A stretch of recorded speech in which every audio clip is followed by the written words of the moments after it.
What's up guys, Asian here again with another build video, and today we're going to be going over the Magicka Necromancer. So Magicka Necromancer is a fairly interesting setup to go over, mainly because in the ideal scenarios it has the potential to be a very powerful spec, but in less than ideal scenarios it actually ends up being fairly weak. So in this particular build we will be going over the most ideal conditions, but again, keep in mind that in less than ideal conditions, basically when you have to play at range, things get a little bit tricky and your DPS will end up going down, and I'll explain why when we go over our skills.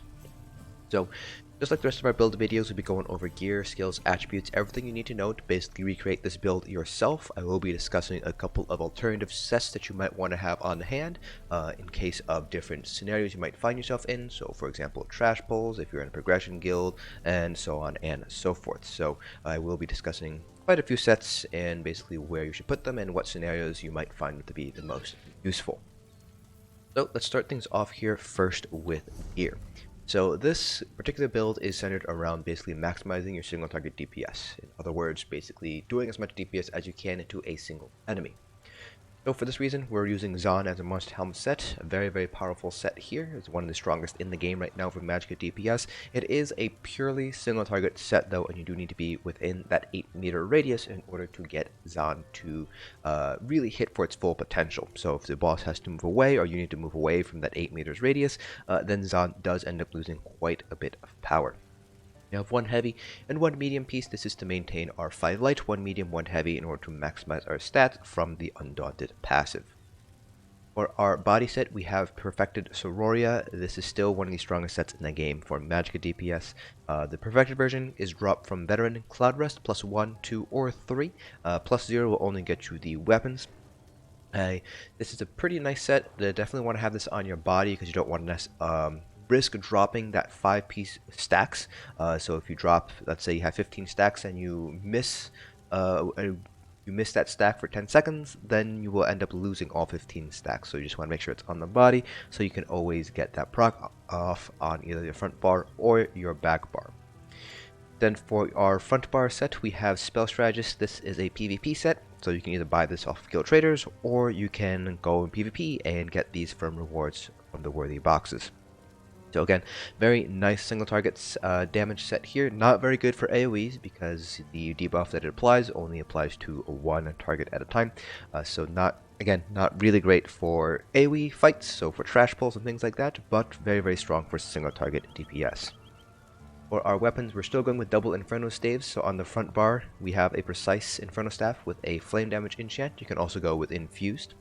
Then our back bar, you have an Infused weapon damage enchant. You can also swap out this weapon damage enchant for an Absorb Magicka enchant instead, and I'll talk about that a little bit when we go over our food options. For jewelry traits and enchants, 3 Bloodthirsty with 3 spell damage enchants. You can use Infused or Arcane instead for your jewelry traits, but you still want to maintain those 3 spell damage enchants. For our armor traits and enchants, all divines with all max Magicka enchants. Necromancers do have some additional health through one of their passives, and so you're able to run regen food or buy stat food equally effectively without having the need to add in any health enchants. So all Magicka, all divines. For large pieces, you can go with Infused. It really depends on what it happens to drop in. So if you happen to get an Infused chest drop, you don't necessarily have to transmute it to divines. You can just keep it as Infused. DPS difference is in favor of Infused, but it's a very small difference, maybe less than half a percentage point. So it's up to you whether you want to go Divines or Infused. Now, when it comes to other alternative sets, we'll be going over these in alphabetical order here. So starting off first with Burning Spellweave. So this is a light armor set that you can get from City of Ash. Was once a very powerful set way back in Homestead, but it has since been nerfed, so no longer quite as strong as it used to be, but it's still a very nice set. Now, Necromancers do have a few flame damage abilities, so Blast Bones and your Skull ability do count as flame damage. You do have some extra chances to proc Burning Spellweave, so you should be getting some decent uptime. Probably not as high as on a Magicka Dragon Knight, but still pretty respectable nonetheless. So because it is a proc set, you can wear this as a front bar set, or you can wear this on the body. Crafty Elfique is another set that you might want to consider keeping on hand. This is particularly useful for those of you guys who are still farming out your trial sets here. This is a light armor set found in Elsweyr, so it is an overland set, so you can either farm it if you have access to the zone, or you can buy it off of guild traders. This is what I like to call the poor man's Necropotence, so it basically gives you a bunch of max Magicka, and because it is a static bonus, you do want to have this on the body, not on the front bar set.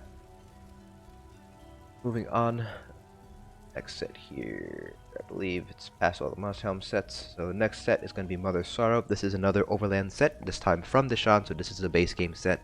You can farm it or buy it off guild traders. So this is basically the spell crit version of Crafty Elfique. So very similarly, ideally you're going to want to have this on your body set in order to maintain that 5-piece static bonus. But because it does spell crit rather than max Magicka, it is okay to have this on the front bar set as well if you don't have any other sets to really fit that front bar slot there. Then you have Necropotence. So Necromancers do have a temporary pet that does activate Necropotence through the Skeletal Mage. So you will get the additional max Magicka as long as you have the Skeletal Mage active, which you should because it does also count for another passive which helps improve your penetration. So basically a slightly upgraded version of Crafty Elfique, and just like Crafty Elfique, you do want to have this on the body.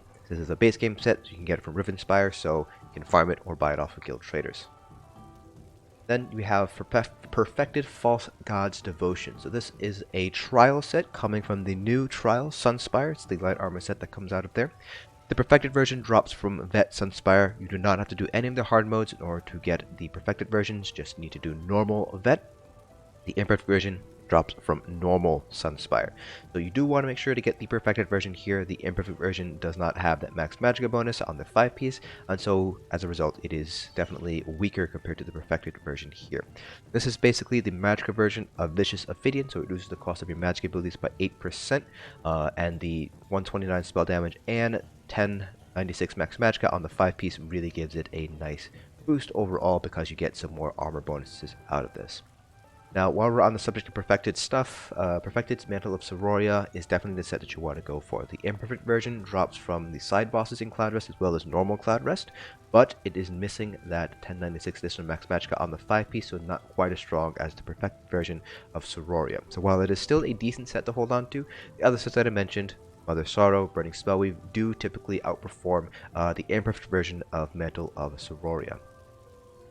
And then for our Maelstrom set replacements, so again, Zaan is a single target set that requires you to be within melee range at all times.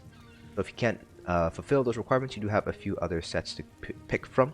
You have Grothar, so this is a base game set, comes from Vaults of Madness, so pretty easy to get. This used to be one of the strongest Maelstrom sets in the game for Magicka DPS, with as long as you're within melee range. It basically is an AoE version of Zaan. So again, you have to be within melee range, but instead of attacking just one target, it does attack multiple targets at once, so very nice for trash pulls. Next you have Iceheart. Iceheart is used more for progression guilds because of that damage shield that it provides when you deal critical damage. However, you still want to pick this piece up even if you don't intend on doing progression because of that 833 additional spell crit. So again, Zaan and Grothar are both very strong sets if you can be within melee range. If you can't be within melee range, you have two options when it comes to Monster Helm sets. You can either go with Valken Skoria, which we'll cover in a little bit, or you can go with two one-piece Maelstrom sets that provide spell crit. So for example, one-piece Iceheart and one-piece Zaan, they both have the additional spell crit on the one-piece bonus, so you would wear one set of each. I would still pick up at least one piece of Iceheart for that reason. Next we have Slimecraw.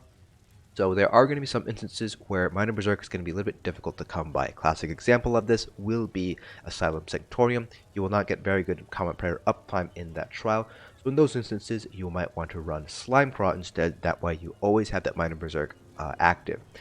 This two-piece effect actually ends up being very, very powerful as long as you are getting inconsistent Minor Berserk uptime. So in those fights where you can get consistent Minor Berserk uptime, Slimecraw is not nearly as strong as it is otherwise. Very similar to Iceheart, you still want to pick up one set because it does offer spell crit as the one-piece bonus. And finally, Valken Skoria. This is a nice set for if you have to play at range. This is the only full Monster Helm set that Magicka DPS can wear outside of Lambris for ranged DPS. So it provides additional max health, so it gives you a little bit of additional survivability, which is always nice. Now the two-piece is definitely a little bit weaker compared to other Monster Helm set procs. But it is consistent. It'll always deal damage, unlike Lambris, where people might move out of the proc. So Skoria is definitely a nice set to hold on to, although it will not necessarily deal the a good amount of DPS overall. So those are all of our sets. So let's go ahead and talk about our character sheet. So I am a Dark Elf. Dark Elves and High Elves are going to be the best two races if you want to maximize your Magicka DPS.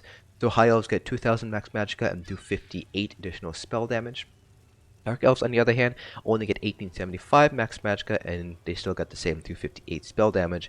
If you want to play the Stamina Necromancer as well, Dark Elves are a very strong option because they also get 1875 max Stamina and 258 additional weapon damage as well. So if you want to play a hybrid DPS, if you want to swap back and forth between Magicka and Stamina, Dark Elves are definitely a good option. Two other races you might want to consider running are going to be the Bretons. They get 2000 max Magicka and they get 7% cost reduction to their Magicka abilities, so they get some nice regen bonus that way. Unfortunately, they do not have any additional spell damage bonuses, so they are going to be a little bit weaker. So you're basically trading off a little bit of damage for better sustain. And then finally, for those of you guys who prefer to have a Jack of all trades, Master of non-Necromancer, you can go with Khajiits. Khajiits get 825 Magicka, Stamina, and Health. They get 85 additional Magicka and Stamina regen, 100 Health regen, and they get 10% additional critical healing done and critical damage done. So really nice and balanced Khajiits. They're obviously not going to be the best when it comes to either of the three roles in the game, DPS, healer, or tank, but because of their more balanced stat approach, their stat passives, they're definitely a very strong class to consider if you want to, again, be that Jack of all trades build. For attributes, we have 64 points into Magicka. We are running by stat food, so don't need to worry about putting points into health. And like I mentioned earlier, Necromancers do have a passive which gives them an additional 1250 max health, so we can even run regen food and not really worry too much about our max health. So you don't need to put any points into health as a Necromancer. For our Mundus Stone, we are going with the Shadow, still a very strong Mundus Stone, so definitely want to run the Shadow here. There are going to be a few instances where the Thief will overpower the Shadow by a little bit. This is typically when you are running Infused with Siroria and Spell Strategist, basically sets without any sort of spell crit and on their armor bonuses, but those instances are going to be fairly rare. Shadow is still probably going to be the best option in most scenarios. We are a Vampire for the additional 10% regen, and then we are using buy stat food. So there are a couple of options when it comes to buy stat food. So the food that I'm currently running is Artaeum Pickled Fishbowl. This is a purple rarity food item that you can get from Somerset. So it increases max health and max Magicka. It is stronger than the base game blue food. There's also Double Bloody Mara, which is the gold version.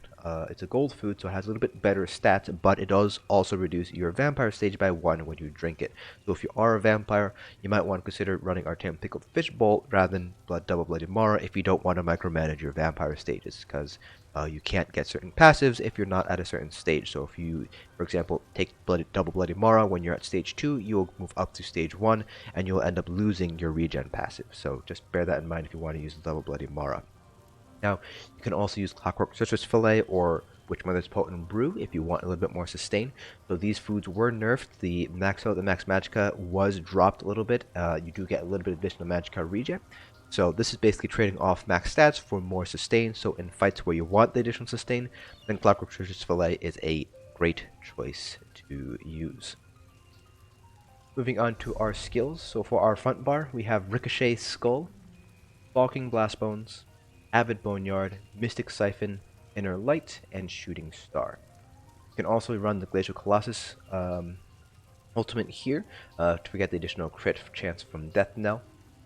Then for our back bar, we have Mystic Siphon again, mainly for the damage done bonus, Skeletal Arcanist, Blockade of Fire, Rearming Trap, Inner Light, and Glacial Colossus again. You can take off Rearming Trap and put on Channel Acceleration if you're not able to play within melee range for the additional minor force. If you don't have access to the Psijic skill line, then you will have to basically either give up minor force or try to run Rearming Trap and be within melee range so you can get it off. Now, I want to take this time to kind of go over some of the passives that Necromancers have and why certain skills and certain sets might not be as strong on Necromancers as they would be on other classes. So Death Knell is your passive execute. So Necromancers don't have an active execute ability. Instead, they have this passive execute ability under Death Knell, which increases your critical strike chance against enemies under 25% health by 10% for each Gravelord ability slotted. You can see here our current bonus is 40%, and if we take a look at our crit chance, we're sitting at 49.7% without Minor Prophecy. So we do have Major Prophecy from from Inner Light here. So with Minor Prophecy and the 40% additional crit chance, we'll be sitting at nearly 100% crit chance. I believe we'll be sitting at about 95.7% crit chance. So very, very high crit chance here. And so this is one of the reasons why Mother Sorrow is actually not as strong on a Necromancer as it is on other DPS classes, because for that last 25% health, the Mother Sorrow bonus is not going to be quite as strong because you're going to have very high crit chance through Death Knell. So Mother Sorrow is not strong, really strong because of this. Now, we'll go over this a little bit when we talk about CPs, but we also have Dismember. So whenever you have a Gravelord ability active, your spell and physical penetration are increased by 1500. So as long as you have Mystic Siphon, Skeletal Arcanist, Avid Boneyard active, then you will have additional penetration, which helps us out in the CP department because now we don't really need to worry too much about spell erosion. And finally, the passive that gives us our additional health is Last Gasp here. So this is one of the passives that allows us to run regen food without having to resort to putting points into health or running health enchants. Going over our CP points. CP cap is 810, which gives us 270 points across each of our 3 different colors. With our green CPs, 100 into Arcanist, 75 into Tenacity, which gives us 95 remaining points. 31 Shadow Ward, 31 Tumbling, and 33 Warlord is what I have. Now you can play around a little bit with these points here. You can put 100 points into Tenacity, for example. You take off 25 points for Arcanist. It really depends on how much regen you think you're going to need, whether you're going to heavy attack at all during a fight.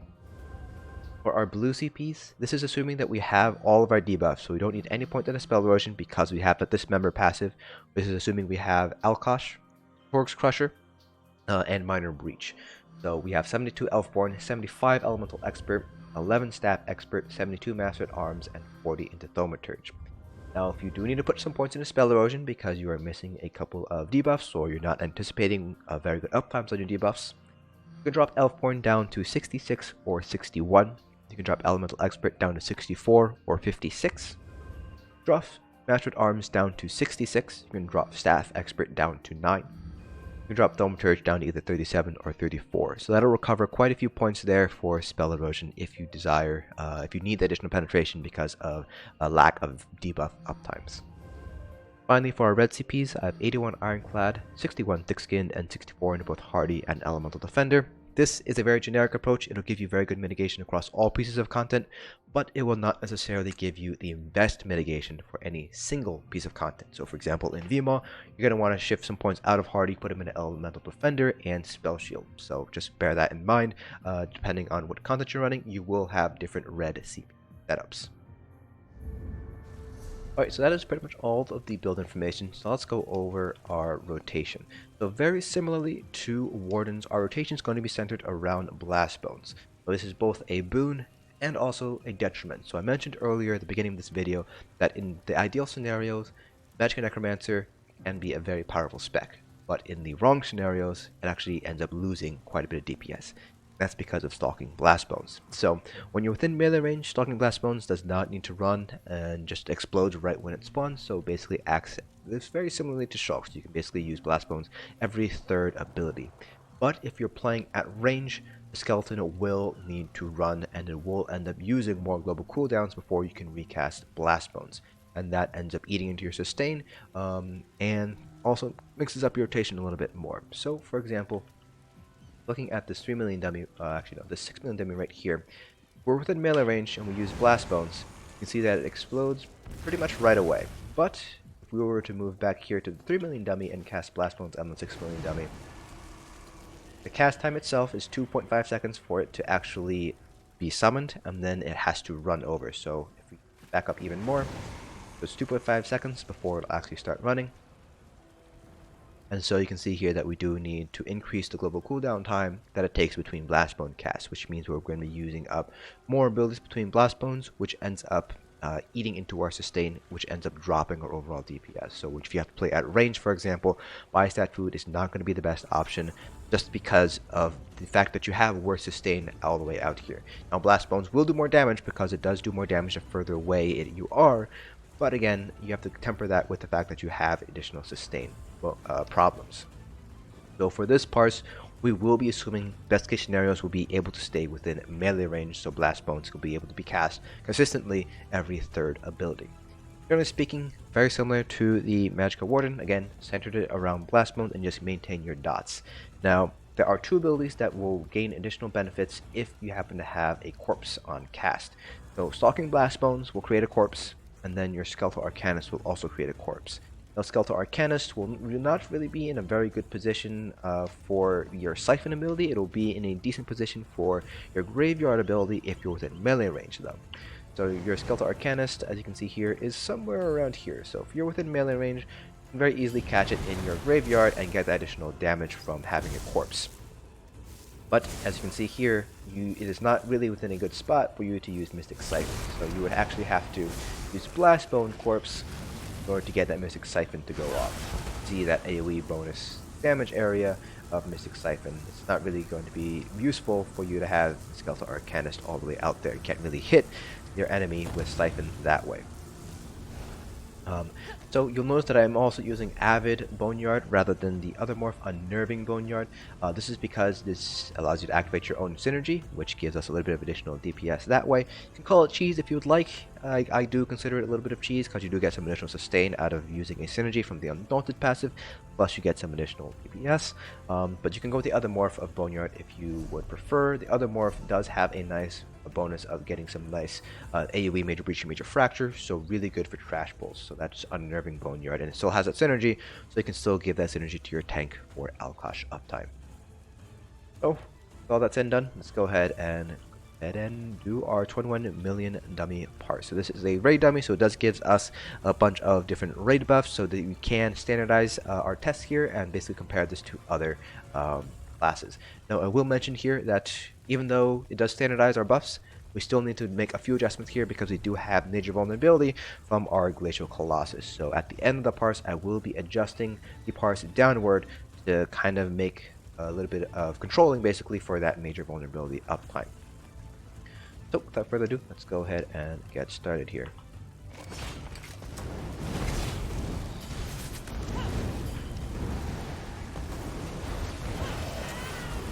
So again, very similar to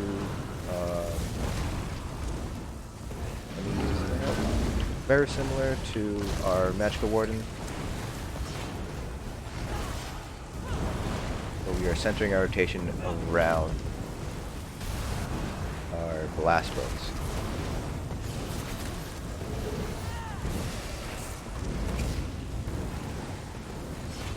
There's two abilities and then Blast Bones as long as we're able to be within melee range.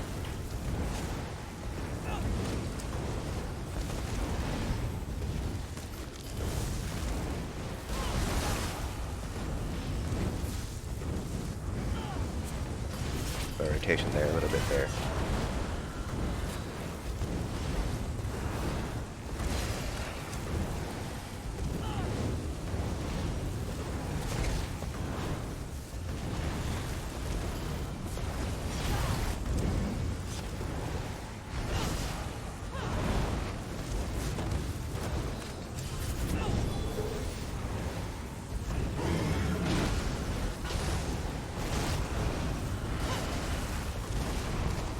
So the key here is also try to maintain one of your Grave Lord abilities, so that's either the Siphon, the Arcanist, or the Graveyard. That way we can maintain our penetration bonus from the Dismembered passive. Also want to maintain Siphon just for that additional Magicka that you get while it's up. Stain is always nice.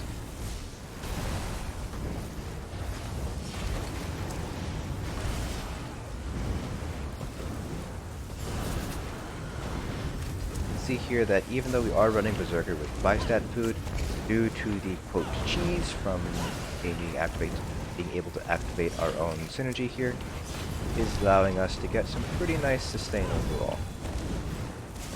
We'll have to heavy attack probably once though. I have not been able to get a full eye attack rotation off, even with this cheese.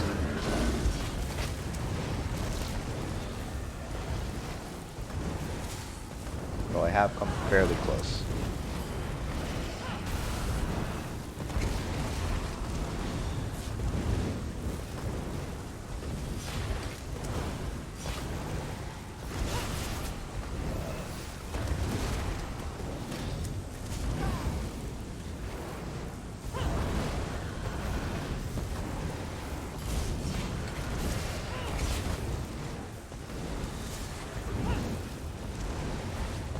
You'll notice I am also trying to basically center the graveyard cache right on top of me. That's so I can get the synergy, because it is centered around the center of that AoE.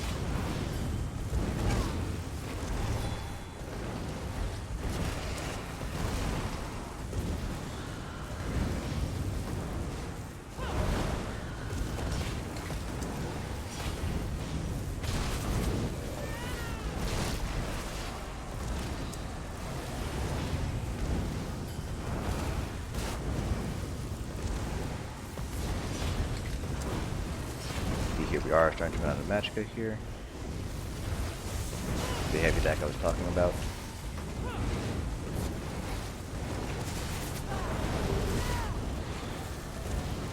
But from here on out, it's pretty much smooth sailing. Yarn executes, so our rotation doesn't change at all because, again,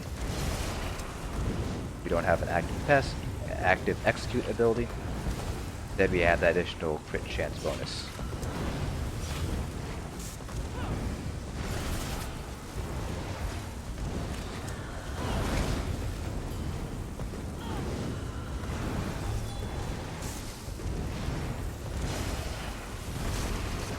So there we go, that is the Magicka Necromancer. So again, I do have the control for the major vulnerability because it is not a buff that is active across all of our different DPS parts. You can see here we got 8% major vulnerability uptime. So if I just control for this here, so we did 80k, so 88032, and I will have the actual formula down in the description below for you guys who are interested in how I'm calculating this off screen. So 8%. That would be an actual DPS of around 87.2k or so, and if we want to take control even further and take out the Grave Robber synergy, we just take out about another 1900 or so. So if we take out 1900 DPS, we're actually sitting at around 76.3k instead. So pretty decent, but again, this is dependent on being within melee range. If you are at range, then your DPS is going to suffer, again, because Blast Bones can take a longer period of time to get there, which means you're going to be using more abilities between Blast Bones casts, which means you're going to eat a little bit more into your sustain overall. So I do have a saved Parse, I believe, from that. No, I do not, but I do remember that I did see a noticeable DPS drop, probably around 6k or so, the further out I got at ranged. So when you're at ranged, Magicka Necromancers are probably closer to Magicka Wardens, perhaps even worse than Magicka Wardens in terms of raw DPS. But if you can play within melee range, then Magicka Necromancers are a pretty deep class to play. Even controlling for the major vulnerability and the Grave Robber synergy cheese, we're still sitting at around 76.3k or so. So that is it for this build video. Let me know down in the comment section below if you have any questions or comments about this build, and I'll answer them to the best of my ability. Hope you guys found this video informative, and I will see you guys in the next dungeon.